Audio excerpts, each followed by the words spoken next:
Corona का latest variant JN number 1 दुनिया का 35 से ज़्यादा कंट्रीज में अभी अपना इन्फेक्शन फैला रहा है। तो क्या हमें इससे डरने की ज़रूरत है? जानते हैं इस वीडियो में। मेरा नाम डॉक्टर दीपक है और मैं आपको इस वीडियो में कोविड-19 के लेटेस्ट वेरिएंट के बारे में विस्तार से बताऊंगा। अब ये जो लेटेस्ट वेरिएंट है, इसके बारे में अमेरिकन संस्था है CDC, centre for disease control and prevention, उसने ऐसा कहा है कि इसके खिलाफ हमारे पास अभी लिमिटेड डेटा अवेलेबल है। मतलब इतने रिसोर्सेज उसके पास नहीं है कि ये बताने के लिए कि इससे आगे क्या होगा। लेकिन अभी जो डेटा अवेलेबल है इसके अनुसार इसका इन्फेक्टियस रेट ज़्यादा है, लेकिन उसका फैटेलिटी रेट, मोर्टेलिटी रेट कम है। मतलब ये इन्फेक्शन ज़्यादा फैलाता है, लेकिन इससे पेशेंट का मरने का चांस बहुत कम है। और ये जो डिसीज करता है उसके सिम्टम्स भी माइल्ड होते हैं, जैसे सर्दी, खांसी, बुखार, शरीर दुखना, ये सब उसके सिम्टम्स है। लेकिन उसके गंभीर लक्षण बहुत कम मरीजों में पाए जाते हैं। इससे क्या होगा कि बहुत सारों को ये इन्फेक्शन हो जाता है, लेकिन वो उन सब में वो सारे पेशेंट ठीक जल्दी हो जाते हैं।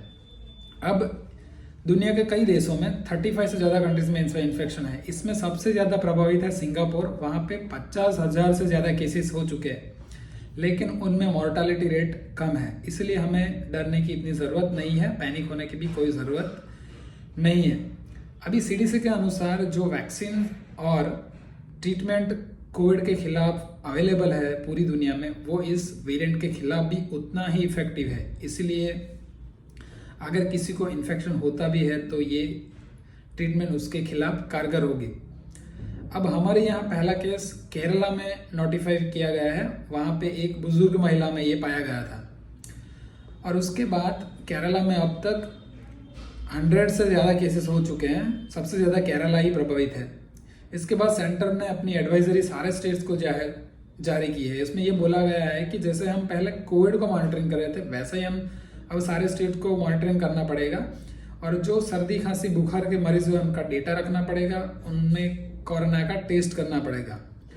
लेकिन जो प्रिकॉशन हम कोविड के खिलाफ रख रहे थे, जैसे कि बार बार हाथ धो रहे थे, मास्क पहन रहे थे, भीड़ वाली जगह से जाने से बच रहे थे, वो सारे प्रिकॉशन आपको एहतियात बरतने के लिए रखना होगा। अभी ये कंपलसरी नहीं किया गया है, लेकिन आप एहतियात बरतने के लिए रखना है। अगर आप बीमार हो तो आपको भीड़ वाली जगह पे कम जाना है, डॉक्टर की सलाह लेना है और दवाई लेना है। इसलिए हमें इस नए वेरिएंट से पैनिक होने की कोई ज़रूरत नहीं है।